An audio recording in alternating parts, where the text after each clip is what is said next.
gostaria de chamar aqui ao palco, ele que é especialista em administração, marketing e varejo. Ele é presidente da Sociedade Brasileira de Varejo e Consumo, sócio-diretor da BTR Educação e Consultoria, docente de MBA e pós da FIA e professor convidado para temas de varejo na Cornell University.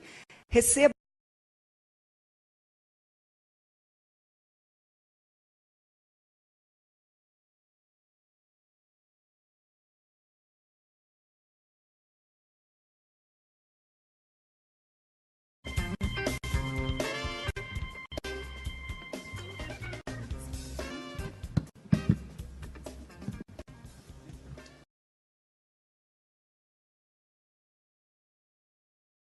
ao Juan, Denis, todo o time da Demicard. Para a gente é uma honra estar nesse palco, que hoje vai ter aí um time, eu acho que muito forte de palestrantes, e espero poder, nesses meus 40 minutos, contribuir aí com vocês com um pouco de inspiração, um pouco de provocação, de como é que esse nosso mercado de varejo, especificamente de supermercados, está passando por uma grande transformação. Queria falar um minutinho, um pouquinho do que é a NRF, nem todo mundo conhece nos seus detalhes, né? A NRF hoje é o maior evento de varejo do mundo, são mais de 30 mil participantes, sendo 2 mil do Brasil, e eu e o Alberto, o meu sócio, que vai estar na sequência no palco, nós temos um grupo chamado BTR Varese, com outros sócios, onde esse ano nós levamos 300 brasileiros para lá, muitos supermercadistas. E a ideia da NRF é a gente fazer uma imersão pela transformação pela qual o varejo está passando. Então, são mais de 150 palestras, uma feira, e a gente associa a isso visitas, como, por exemplo, o Fulfillment Center, o CD da Amazon, foi uma visita que nos trouxe muita inspiração. E aí, o que a gente faz quando a gente volta? Tenta organizar esse conteúdo denso, né, esparramado, em alguns insights que possam ajudar a agenda de vocês para esse ano e para os próximos anos. Então, esse ano foram 8 insights, eu vou percorrer 4 deles, o Alberto, na sequência, vai falar dos outros 4. E a ideia, gente, é que vocês olhem para esses insights e se testem. Quanto que a minha empresa, quanto que o meu supermercado está entendendo, está aderente a cada um desses pontos que a gente vai colocar aqui. Ok? Então, entrando já nos insights, como eu coloquei, são 8, e a gente vai dar exemplos e aterrissar, principalmente isso, à realidade dos supermercados brasileiros. Muito do que está aqui, vocês vão notar, são agendas quase imediatas, né? São agendas que a gente deveria buscar iniciativas, respostas, estratégias, já para 2018 e para o Brasil. Vamos começar falando de um tema que eu acho que talvez seja uma grande dúvida há muitos anos, de quanto que o nosso varejo hoje é, de fato, um varejo global. Quanto que a gente pode falar que o varejo de supermercados globalizou? Vamos começar olhando pela fotografia do mundo. Aqui a gente tem as 10 maiores companhias de varejo do mundo, um ranking feito pela Deloitte, está lá o nosso Walmart em primeiro lugar, e já dá uma primeira resposta. No modelo atual de abrir loja, varejo de supermercado não é algo que globalmente está dando muito certo. Tá? Então, eu não preciso dar detalhes, eu acho que é público, os fatos de quanto que hoje o Walmart no Brasil é uma operação com os seus problemas e provavelmente de saída do nosso país. Portanto, numa primeira perspectiva clássica de uma rede americana, uma rede europeia, vir ao Brasil, abrir lojas tradicionais, salvo grandes mudanças daqui para frente, esse é um fenômeno mais complexo e difícil. Isso fez com que o varejo regional crescesse muito nos últimos 10 anos. Se a gente olhar os números, né, principalmente aquelas redes que eu chamo de bijonais, que são as redes regionais com faturamento de 1 bilhão ou mais, e cresceram muito nos últimos 10 anos no Brasil. Agora, tem algumas curiosidades aqui que eu acho que a gente tem que olhar. Primeiro, a presença da Amazon, e vocês vão ouvir a gente falar muito de Amazon hoje aqui. Isso é importante, porque, de fato, ela vem, acho que um paralelo que eu gosto muito de falar da Amazon é, a Amazon não é um tsunami. Que, se eu pensar nela como um tsunami, eu vejo que ele não veio e relaxo.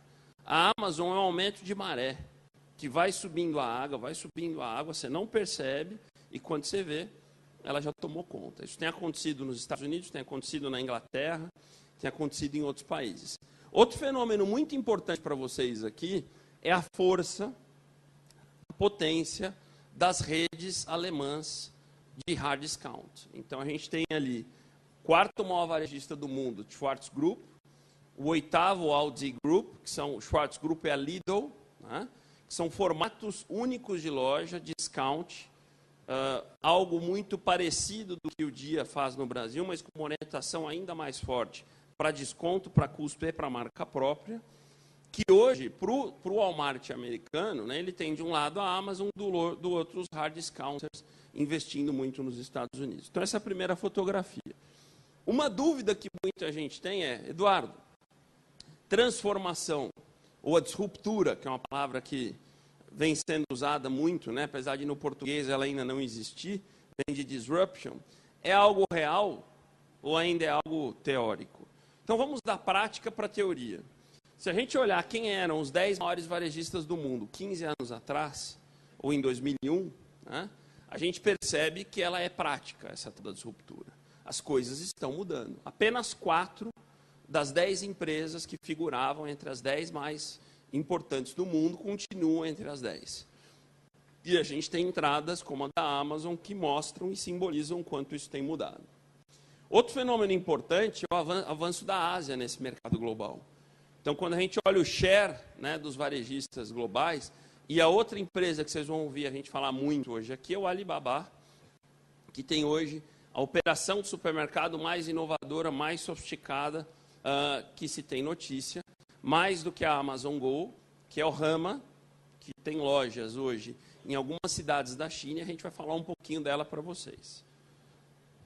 Eduardo, mas na prática, no Brasil, tem uma globalização relevante? Isso já acontece? Então vamos aos números. Se a gente for olhar as 250 maiores empresas de varejo do mundo, quantas estão no Brasil? Isso veio crescente, né? Apesar da nossa crise, estabilizamos em 32, são essas aqui, e muitas delas do segmento que a gente está falando hoje, que é o segmento dos supermercados. Então, a gente tem Macro, Cassino, Walmart, Cencosud, Carrefour e Dia. Então, numa primeira perspectiva, que eu estou chamando de clássica, a gente pode afirmar que o varejo ainda não é uma indústria global. Mas por que o Eduardo está falando de uma perspectiva clássica? Existe uma nova perspectiva? Sim. Então, queria apresentar para vocês um fenômeno recente, muito importante hoje do ponto de vista de política, econômica e global, que é o que a gente chama de varejo cross-border, ou e-commerce cross-border. Até muito pouco tempo atrás, a gente pensava em comércio entre países, entre empresas, né? Exportar ou importar era um fenômeno B2B, certo? Um CNPJ vendendo para outro CNPJ. De um tempo para cá, isso começou a tomar uma dinâmica um pouquinho diferente. Deixa eu explicar isso na prática. Todo mundo conhece a Macy's. A Macy's não está no Brasil, no modelo clássico, provavelmente não estará, mas se você entrar hoje no site da Macy's, colocar o endereço lá de São José, né?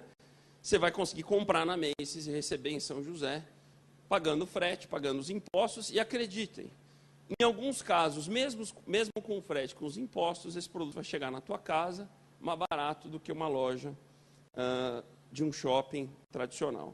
Então, isso você já vê na Macy's, você pode comprar óculos, você pode comprar um videogame, e quando você vai para a China, esse leque começa a aumentar ainda mais. Eu recebi essa semana num grupo de WhatsApp que eu tenho de vinho, que é uma das paixões que eu tenho. Todo mundo conhece o Alma Viva, né? Que é um dos grandes rótulos chilenos, enfim. Uma loja de Hong Kong vendendo Alma Viva com a promessa de entregar no Brasil por R$502, certo? Estou falando de um produto que pelo menos R$1.300, R$1.400 custa numa loja brasileira. Então, o que está acontecendo, gente? Uma certa invasão de varejos de outros países que começam a vender para os nossos consumidores de um jeito diferente, através do e-commerce cross-border. Eduardo, esse número seria já relevante? Então, vamos olhar dois números aqui importantes. Primeiro, hoje no mundo, 75% das marcas mais importantes e conhecidas já estão dentro da maior plataforma de cross-border chamada Tmall, que é do Alibaba. O Alibaba tem três plataformas de e-commerce, o Tmall, o Taobao e o AliExpress. Por que o brasileiro conhece o AliExpress? porque é a plataforma onde a China vende para o mundo. O que é o Tmall? É a plataforma onde o mundo vende para a China. A gente teve uma missão ano passado para conhecer um pouco esse negócio da China, uma missão que foi uma missão oficial do governo brasileiro. Passamos um dia no Alibaba, e uma das provocações é, existem mais de 1.000 marcas australianas sendo vendidas para a China, e quase nenhuma brasileira. E isso começou a mudar. Então a gente vê a Tramontina, né, sendo vendida para chinês, a gente vê uma loja inteira da Havaianas para chinês, e a gente vê uma loja da Grendene para chinês. Outro número que impressiona, que é um número que a gente construiu junto à MDIC, ao Ministério do Desenvolvimento, Indústria e Comércio. Todo o e-commerce brasileiro em 2016, que é o último número oficial, representou 44,4 bilhões de reais. Tudo bem? Então é a soma de todo mundo que faz e-commerce no Brasil, de alimentos e não alimentos. O primeiro levantamento feito com a Receita Federal e os Correios mostrou que existem outros 24 bilhões de e-commerce cross-border. É pouco. Gente, tem outro e-commerce invisível que não se nota. Vou fazer uma pergunta para vocês. O Alibaba está no Brasil? Sim ou não? Gera dúvida a pergunta. Não tem CNPJ instalado no Brasil. Se ele está, eu não sei onde ele está. Eu não sei que CD que ele está rodando. Senhores, atenção agora, sentem-se. O Alibaba já faz hoje 2 bilhões de reais em vendas no Brasil. Operando da onde? Da China. Então guardem essa expressão, existe um ponto importante, que é o mundo do varejo está mudando através desse fenômeno cross-border, tá? Que afeta a moda, que afeta calçados, que afeta outros segmentos, mas que vai afetar de uma certa forma os alimentos, já que daqui a pouquinho as pessoas estão comprando vinho de qualquer lugar do mundo para receber em casa, estão comprando produtos que fazem parte do nosso mix. Outro ponto importante é que isso é rentável. Então, um dos problemas da internacionalização é que isso dificilmente é rentável. E essa pesquisa mostra que fazer cross-border é algo rentável. Então, com isso eu concluo o primeiro insight, e isso foi um ponto de discussão forte na NRF. A gente teve em um dos painéis da NRF um vice-presidente do Alibaba que trouxe isso de forma muito clara. Então, guardem essa expressão, nós vamos ouvir falar muito delas. O Brasil está agora, e a gente tem participado dessa discussão, nessa discussão global de regulamentar e pensar um pouquinho taxas, impostos, legislação para fazer esse cross-border. Bom, agora preparem-se, que o segundo é emocionante. E tem muito a ver com o que a gente está falando aqui, que acho que o Denis foi feliz. Associar cartão de crédito a plástico, né, é algo que vai começar a mudar cada vez mais. Então eu vou falar um pouco para vocês, e aí não foi nem só da NRF, mas principalmente da China, que foi uma viagem que nos trouxe muita inquietação, que é o tema dos pagamentos móveis e das criptomoedas. Em uma das palestras da NRF, o presidente mundial da Visa trouxe uma reflexão, que a gente vai falar bastante para vocês, que tem a ver o seguinte, com a experiência do nosso cliente na loja e com aquilo que a gente chama de atrito. O que é o atrito? O atrito é tudo que faz a compra ser algo ruim. Qual é o maior atrito que existe no supermercado? As filas, certo? É fila para pesar, é fila para pagar, é fila para estacionar, enfim. E a fila está muito associado ao pagamento. Então, o que o Alfred Kelly, presidente mundial da Visa, diz? O processo de pagamento é algo que deveria desaparecer em uma operação de varejo. Será que isso é teórico, isso é futuro ou isso é real? Vamos lá. Quem já visitou uma loja da Apple nos Estados Unidos? Aqui, levanta a mão, por favor. Mais da metade. O processo de pagamento é algo que é claro, visível, complicado, ou ele não existe praticamente? Não existe. Ele é invisível. Ele é sem atrito. Boticário, para dar um exemplo para vocês, já tem o pagamento móvel no celular dos seus vendedores, tirando o caixa das lojas em mais de 50 das suas lojas. Então, hoje eu estava lendo uma notícia do Jaú Serve, né, do interior de São Paulo, do nosso presidente Sanzovo, já colocando a tecnologia de NFC para recebimento dos pagamentos nos caixas. Eduardo, o que isso significa? Que vai acabar o cartão de crédito? Não, ele vai mudar. O processo de pagamento de crédito tem a ver com inteligência, tem a ver com concessão de crédito, tem a ver com relacionamento e tem menos a ver com o plástico, certo? Se eu vou embarcar DMCard na mobilidade e não num plástico, isso é uma mudança de tecnologia. O que a China fez para acelerar o processo? Porque uma discussão muito presente era, tá bom, mas vai ser NFC? NFC está muito ligado a Android, né? Como é que é beacon, é Bluetooth? O chinês é o seguinte, atalhos. Vamos usar o QR Code, ele é simples, ele é prático, tá? E aí tecnologias que existem há 20, 30 anos, que a gente achava que estavam na gaveta, vêm à tona e passam a ser dominantes em alguns países. Isso aqui é uma notícia do Valor Econômico, de 3 meses atrás, bem logo na sequência da gente ter voltado para a China, e quando você lê, você fala, exagero, né? E não é, senhores.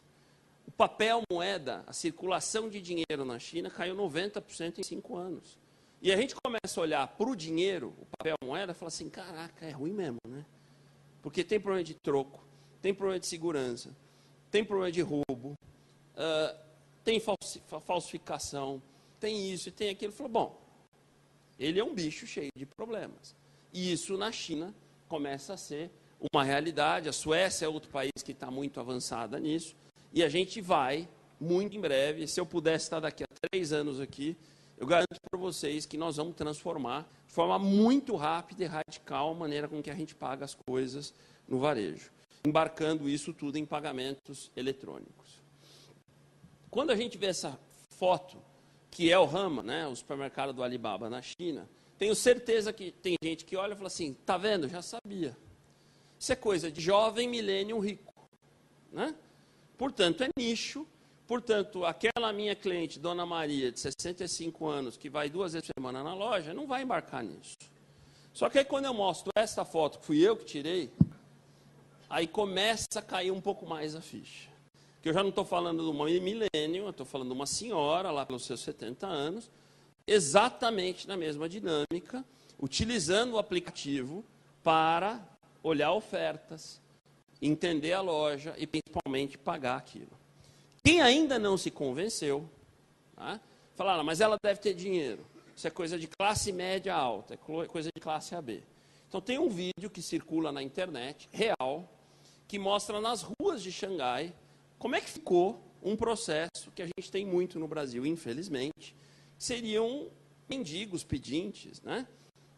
Pedindo dinheiro num sinal de trânsito. E aí, quando a gente vê este vídeo, a gente entende que, de fato, o negócio aconteceu. Olha lá. Isso é real.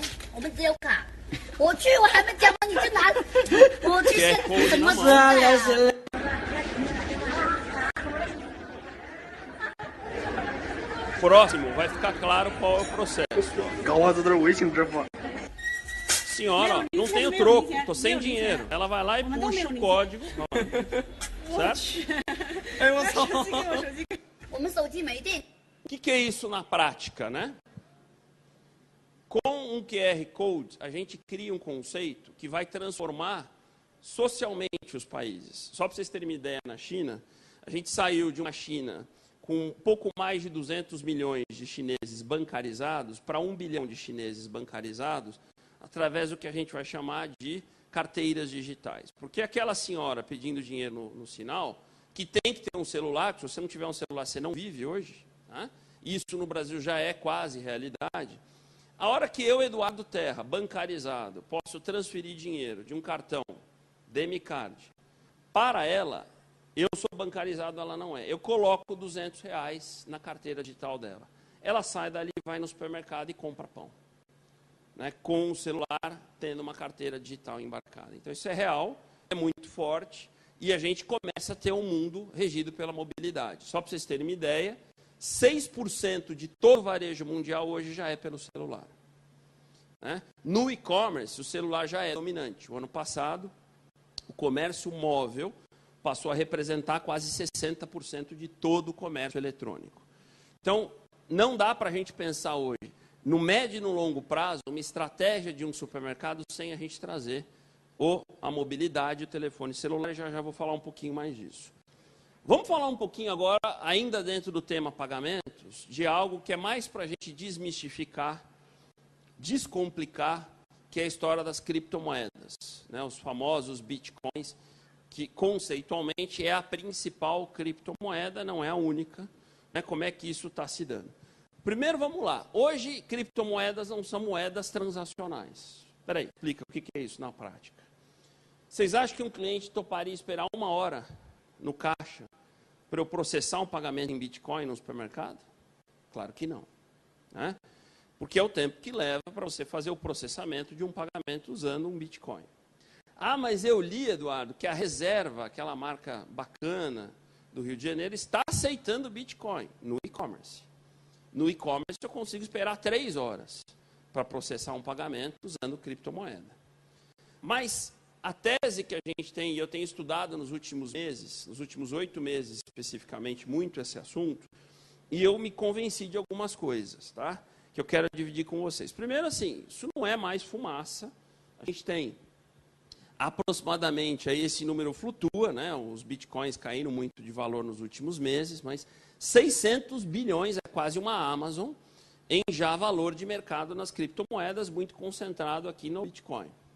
Mas eu queria trazer para vocês um tema que ele é no mínimo 100 vezes mais importante que as criptomoedas, que é o que dá sustentação a ele, que são os blockchains.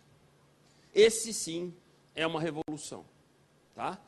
Eu gosto muito de fazer analogias. A gente poderia imaginar o seguinte: se o tal do blockchain fosse a internet, o Bitcoin ele seria um e-mail. Quer dizer o quê? Bitcoin ou criptomoeda é uma das poucas coisas que passa hoje pela chamada blockchain. Deixa eu explicar com mais clareza para vocês. Deixa eu contar uma história que vocês vão entender. A gente tem visto muito a transformação digital de indústrias inteiras. Os bancos estão se transformando, okay? O transporte se transformou com a chegada do Uber, a hotelaria se transformou com a chegada do Airbnb, o varejo vai se transformar, a educação está se transformando, mas tem um segmento, se a gente começar a parar para pensar, falar, caraca, é muito antigo, que é o segmento de autenticação de documentos. Vocês já pararam para pensar como é que é a experiência? Eu tive uma essa semana, na compra de um imóvel, eu contei, eu tive que assinar 97 vezes. Foram 97 assinaturas para a compra de um imóvel pequeno. E olha que nós já estamos digitais, dizia a construtora imobiliária. Porque, Eduardo, tem coisa muito pior por aí.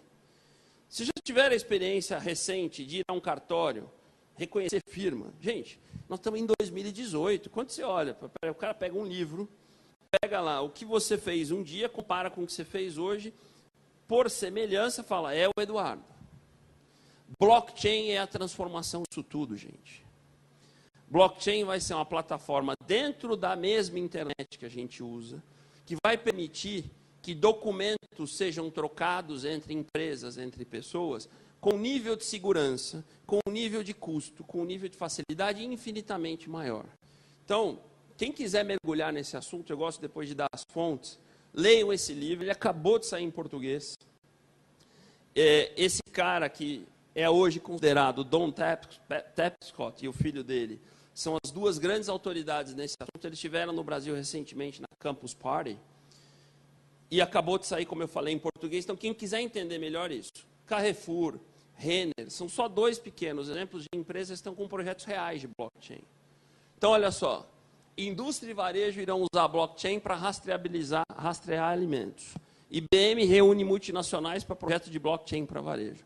E o que ele fala sobre isso? Que com a blockchain, segurança deixaria de estar em um intermediário, que é um cartório, por exemplo, e passa a estar na criptografia, que ela é mais barata, mais segura, e ele fala que a gente começa a ter um novo protocolo de confiança. Então, vamos aterrissar para a prática. Eduardo Terra, o que eu, supermercadista, deveria fazer neste momento em relação a criptomoedas e blockchain? Nada. Entender o que está acontecendo por enquanto. Tá? E começar a perceber que talvez não em 2018, mas em 2019, vocês vão começar a entender que iniciativas envolvendo principalmente blockchain vão surgir, que são importantes. Bom, terceiro insight. Esse, na veia do supermercadista, muito a ver com uma estratégia consistente de cartão. Então, olha como nós vamos conectar aqui. Na NRF, eu e o Alberto, a gente começou a ver muito conteúdo sendo dito que remetia a personalização, customização. E a gente começou a olhar aquilo e falou, pô, mas personalização a gente fala há muito tempo.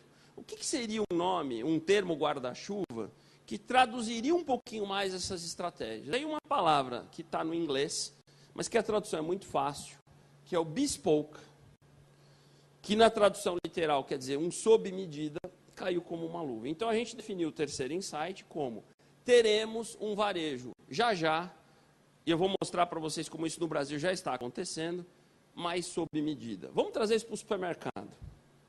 Gente, será que a gente ainda está na fase de fazer um tabloide, mandar ele para todo mundo, chegar na casa de um cliente que não bebe, não come carne vermelha, e eu boto na capa do tabloide cerveja em promoção, carne em promoção.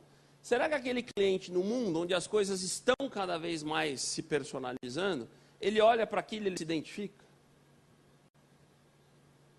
Será que não está na hora de eu começar a entender que eu tenho, por exemplo, 12% dos meus clientes no supermercado que nunca compraram nada no meu açougue?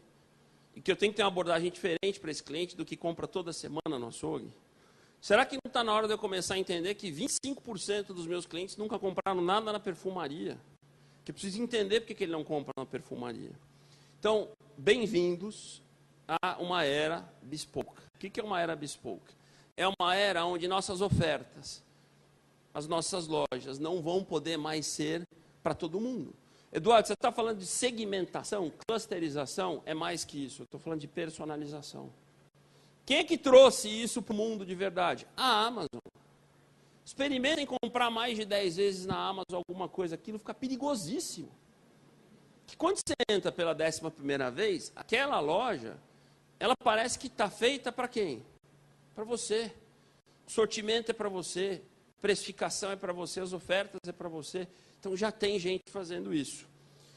E tudo isso traz um tema, esse é um dos melhores livros para quem quer mergulhar no entendimento de cliente hoje em dia, esse infelizmente não está traduzido, dos professores da Universidade de Wharton, que diz o seguinte: centricidade do seu cliente.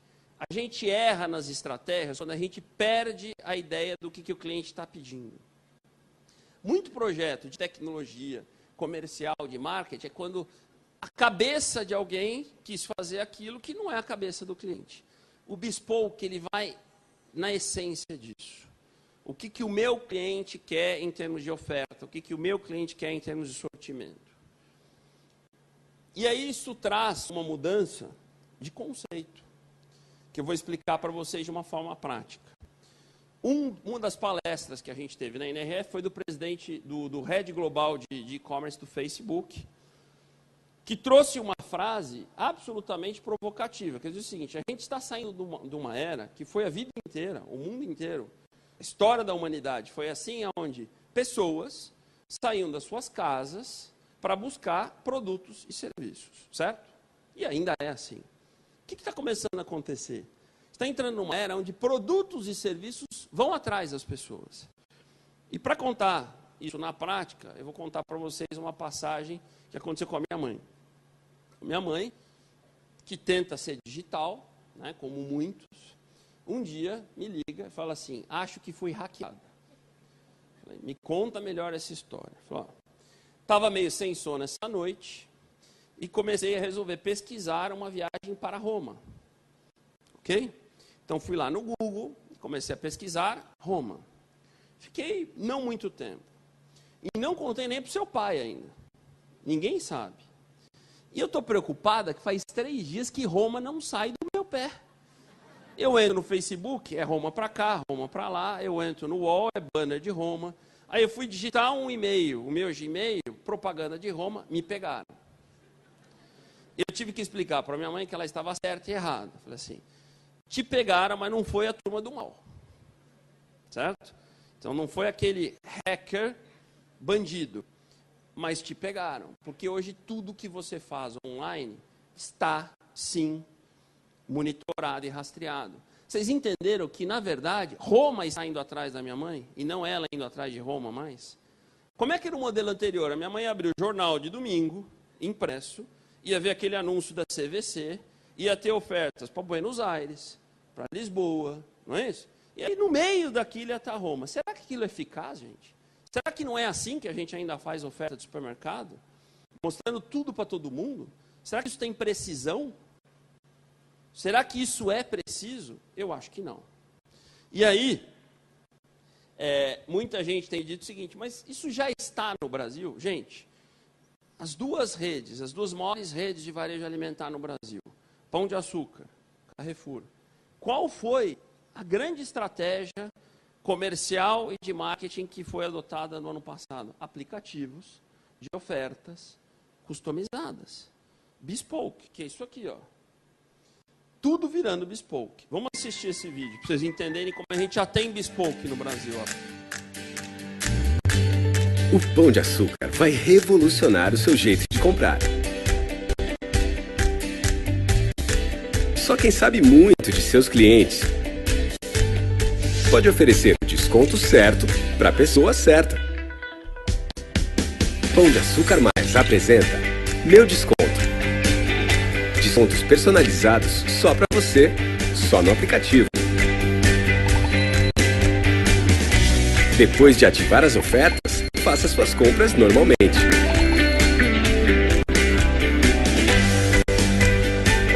No final, é só se identificar e ponto. Meu Desconto. Baixou o aplicativo Pão de Açúcar Mais, baixou o preço. Mesma coisa. Chegou o programa de descontos Meu Carrefour. Com ele você tem duas maneiras de economizar. A primeira é muito fácil. É só procurar as etiquetas roxas nos produtos distribuídos pela loja. Informar seu CPF no caixa e pronto. Você ganha na hora descontos em centenas de produtos. Então, quando passar no caixa e ouvir a pergunta, cliente Meu Carrefour, não se esqueça de informar o CPF para ganhar o desconto na hora. Já com a segunda forma de economizar, você recebe cupons de desconto nos produtos que mais gosta. Basta se cadastrar no programa Meu Carrefour. É muito simples. São apenas 4 campos para preencher. Você se cadastra no Totem, no site meucarrefour.com.br ou no aplicativo Meu Carrefour. Depois de se cadastrar, você passa a receber seus cupons no final do seu ticket da compra, no Totem na entrada da loja ou pelo aplicativo Meu Carrefour. E a cada compra, você recebe novos cupons de desconto para usar nas próximas compras. Aproveite os seus descontos em todas as lojas Carrefour.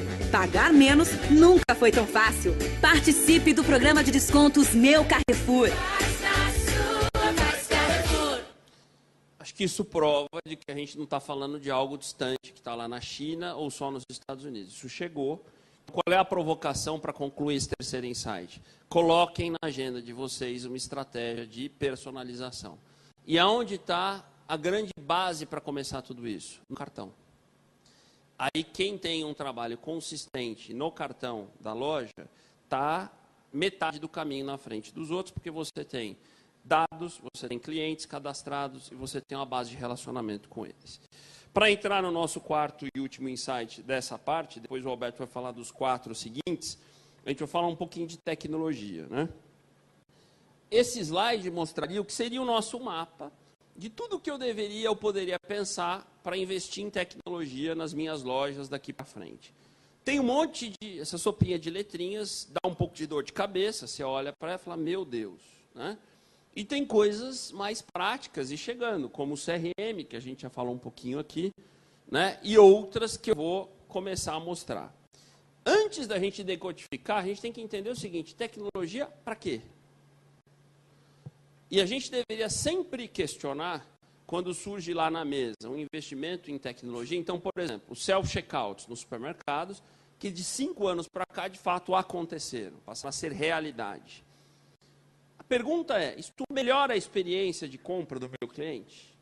Ele vai olhar para a minha loja e falar assim, comprar aqui está melhor? 2, eu melhoro a eficiência daquilo que eu faço? Deixa eu dar um exemplo para vocês do Starbucks, todo mundo que acho que conhece. Aonde está o grande atrito de uma cafeteria? Na fila. Eu, pelo menos, toda vez que eu entro no Starbucks ou em qualquer cafeteria, o meu número é 4. Tem 5 pessoas na fila, eu aborto a compra. Concordo? Razoável. Eu não vou ficar ali, né, mais que 5 minutos aguardando na fila para tomar um café. No mundo, esse número já está chegando a 30%. O Starbucks já faz quase 30% da sua venda pelo seu aplicativo, que é como é que funciona. Isso tem no Brasil. Você deixa lá na sua carteira digital um cartão de crédito embarcado, escolhe a loja mais próxima, escolhe o que você vai comer ou tomar, que deve ser sempre a mesma coisa, paga, como você paga uma viagem de Uber ou de táxi ou um pedido no iFood, chega na loja, estão chamando o nome do Eduardo. O que eu pulei? A parte mais chata da compra, que é o pagamento. Está claro que eu não deixei de pagar? Está claro que eu estou usando o meu mesmo cartão, mas não tem mais a fila. Então melhorou a experiência do Eduardo. E a eficiência da loja, será que melhorou? Será que tirar 30% do fluxo dos checkouts não é melhorar a eficiência do ponto de vista de custo? Como eu disse, as lojas do Boticário, quando tiram o checkout, o que eu ponho lá? Produto para vender. Então, essa é uma resposta que a gente vai ter. Tem uma tecnologia que talvez tenha que mais me chamou a atenção esse ano na NRF, e aqui tem um exemplo prático em supermercados, que tem a ver com os problemas reais que a gente tem. Quais são os problemas reais no supermercado, por exemplo? Ruptura, precificação correta, inventário para a gente apurar a perda. Como é que eu faço isso? Com um mix de tecnologia e muita gente. Portanto, com muito custo e com muitas vezes ineficiência e erro. Então a Intel, que acho que todo mundo conhece, apresentou na NRF uma tecnologia que recebeu um nome bastante brasileiro, Bossa Nova, já em funcionamento em 50 lojas do Walmart nos Estados Unidos, que resolve tudo isso fazendo o quê? Isso aqui, ó. Opa, pulou um. Olha lá. Inventário, com a loja aberta com o cliente ou sem a loja aberta com o cliente. Checa todos os problemas de preço, esse produto está precificado errado. Planograma em uma velocidade infinitamente maior que as pessoas, a um custo muito menor. Olha lá. Tudo que tem de erro, ele já joga para o smartphone dos repositores, fala, olha, problema de preço, problema de abastecimento.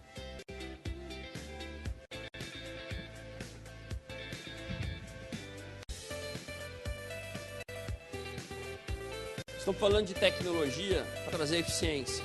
Nós estamos falando de tecnologia para melhorar a experiência de compra. Outra tecnologia, eu selecionei essas duas, né, que eu acho que são mais relevantes.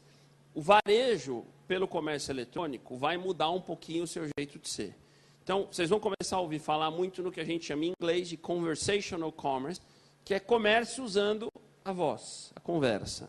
Que são essas plataformas de assistentes de voz que o Google tem, a Amazon tem, o Google tem. E aí eu separei um exemplo prático de como é que a Amazon hoje está fazendo venda de supermercado nos Estados Unidos. Então, imagine uma cena real, uma mulher que trabalhou o dia inteiro, mais que os homens sempre, certo, Patrícia? Né?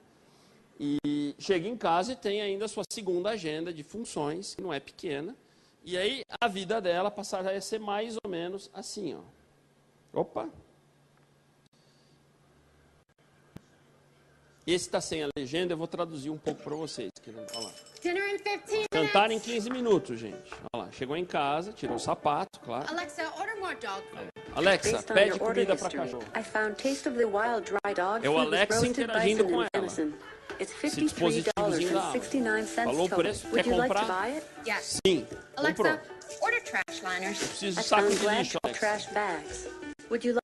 Sim. Yes.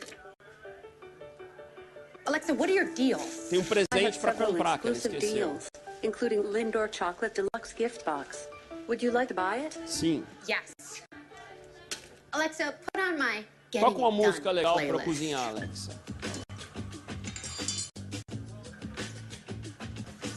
Vai comprar o sabão em pó agora. Alexa, order Tide laundry detergent. Tide High Efficiency Laundry Detergent. 170 ounces. It's $32 total. Alexa, what's the weather for tonight? Currently in Pasadena, it's 58 degrees with cloudy skies. Inside it is then. Vai ter que ser dentro porque vai chover. Ou seja, teremos uma outra revolução que vai além do e-commerce, que é usar a voz para fazer tudo isso. E finalmente, para fechar a tecnologia, então, conversational commerce, os robôs. Que eu estou tentando mostrar coisas, gente, que não estão lá no plano da teoria, eles já estão rodando e funcionando. No Brasil, daqui a pouco. Terceiro e último ponto para falar de tecnologia tem a ver com o uso dos dados. Tá? Esse chamado mundo digital, que é o mundo da Amazon, do Alibaba, ele funciona muito quando você tem dados estruturados e toma decisão baseada neles. A gente teve uma era de coletar dados com os códigos de barra, que está vencida e superada. Não sei se vocês concordam, mas a gente foi transformando esse monte de dados de cliente, de mercadoria, em informação, que foi a chamada era do Analytics. E aí, vamos lá, se a gente não parou aqui. Estou exagerando se eu dissesse que todos vocês devem ter, nesse momento, algumas dezenas de e-mails com relatórios incríveis, importantes, parados para análise. Sim ou não? Não há capacidade humana de interpretação da quantidade de dados que a gente coleta. Então, qual é a próxima revolução, Eduardo? O que a gente começa a chamar de inteligência artificial, inteligência cognitiva ou motor de dados. O melhor exemplo prático é o Waze. Vocês já pararam para pensar que o Waze, ele venceu essa disputa, né, por nos ajudar no trânsito, não porque ele me dá informação. O que o Waze me dá? Decisão. Eu não ponho no Waze para entender se tem trânsito ou não. Eu ponho no Waze aonde eu estou, para onde eu vou, e ele me dá o caminho. Então, nós vamos ter que transformar analytics em informação em motores de decisão. Vamos trazer isso para o supermercado. Será que a gente tem capacidade de entender relatórios e tomar decisões de compra, de preço, de crédito, sozinhos? Claro que não. Então, as empresas de tecnologia cobrem elas todas, a gente conhece quase todas, né, que estão fazendo isso, que são as que têm sistemas para vocês. Assim, eu, supermercadista, precisaria mais motores de decisão. Motores que me dizem o seguinte, ó, sugestão de compra para esse final de semana é esse. Sugestão de oferta para o feriado é essa. Sugestão de preço é essa. E não relatórios intermináveis que eu não consigo investir horas para analisar. Então, senhores, para concluir a minha parte, eu queria deixar aqui para vocês algumas rápidas reflexões de tudo que eu falei. A primeira vem de um guru que não é novo, aliás, bastante antigo, não é nem da administração de empresas, veio da biologia, que acho que a gente deve lembrar dele quando estudou na escola, que é o Darwin, que tinha uma frase que ela está perfeita para o momento que a gente vive. Que ele diz o seguinte, com tanta transformação, com tanta mudança, não é nem o mais forte, nem o mais inteligente que sobrevive, sim aquele que melhor entender e se adaptar a elas. Acho que esse recado é perfeito para o que a gente está vendo e o que a gente está mudando. Tente inovar sempre que puder, mas principalmente quando você não puder. Isso aqui é uma regra de ouro para a gente continuar sobrevivendo. E concluindo, a minha visão de tudo isso que está acontecendo no mundo e que vai chegar no varejo, né? Acho que a gente tem que fazer um exercício importante de repensar referências, elas mudam a todo momento. O meu modelo de gestão que venceu, talvez não vá vencer mais. Eu preciso repensar ele. Quem são os meus concorrentes? Tem um cara vendendo vinho de Hong Kong que fez o meu cliente não comprar de mim. E principalmente, gente, e aí eu vou encerrar trazendo um guru bem mais sofisticado que todos os que eu trouxe, que é o nosso músico famoso Raul Seixas, né? Que dizia lá atrás que é muito melhor a gente ser uma metamorfose ambulante do que ter uma velha opinião formada sobre tudo. Portanto, cuidado com as crenças, as verdades feitas, porque elas estão mudando, o mundo está mudando. O jeito de olhar o mundo tem que mudar junto com a gente. Muito obrigado.